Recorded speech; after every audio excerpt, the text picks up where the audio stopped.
আপনারা জানেন গতকাল লালমোহনের রায়চাঁদ বাজারে এলাকায় সেখানে বাংলাদেশ ডেভেলপমেন্ট পার্টি বিডিপি 12 দলীয় জোটের শরিক তারা জাতীয় সংসদ নির্বাচনে অংশগ্রহণ করেছে। সেই প্রার্থীকে জামাত ইসলামী সমর্থন করেছে, এজন্য জামাত কর্মীরাও তার পক্ষে কাজ করে।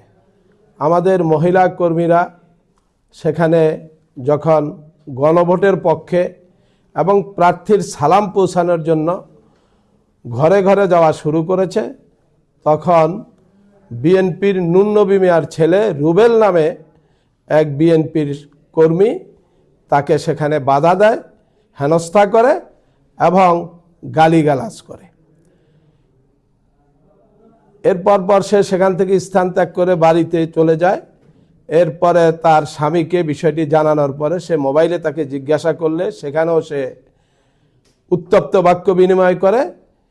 তার স্বামী একজন রায়চাঁদ বাজারের ব্যবসায়ী, বিকালে সে বাজারে আসলে সেখানে তার সাথে হাতাহাতি এবং তার দোকানে মারমুখী অবস্থা এবং সেখানে দোকানে তারা মারামারি করে। এক পর্যায়ে সেখানে অবস্থিত জামাতের যে কর্মীরা বাজারে ছিল তারা এটার প্রতিবাদ করলে বিএনপির সন্ত্রাসী গ্রুপ সেখানে একত্রিত হয়ে দুই গ্রুপের মারামারি হয়। সেই মারামারি থেকে পুলিশ গিয়েছে, নৌবাহিনী গিয়েছে। সেটা রাতে 8টার দিকে দুই গ্রুপই সংবাদ সম্মেলন করেছে। যা বিডিপির পক্ষে বিডিপির মহাসচিব জাতীয় সংসদ সদস্য পদপ্রার্থী 12 দলীয় জোটের জনাব নিজামুল হক নাঈম তিনি করেছেন। এর বিপক্ষে আবার বিএনপির সেক্রেটারি জনাব বাবুল পঞ্চায়েত সাহেব করেছেন। দুই সংবাদ সম্মেলনের কোথাও যে কথাটি আসেনি, আজকে আমরা লক্ষ্য করলাম বাংলাদেশের বহুল প্রচারিত একটি পত্রিকা দৈনিক প্রথম আলো তার অনলাইন পত্রিকায় সংবাদ করেছে। আমি সংবাদটা আপনাদেরকে পড়ে শোনাই।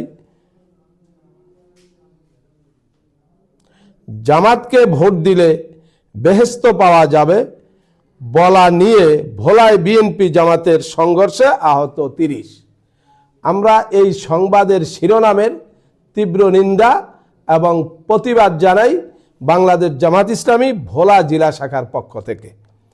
এবং এ ধরনের হলুদ সাংবাদিকতা এটা দেশের অবাধ স্বাধীনতার জন্যে হুমকি স্বরূপ। জাতীয় দৈনিক এরকম একটি পত্রিকা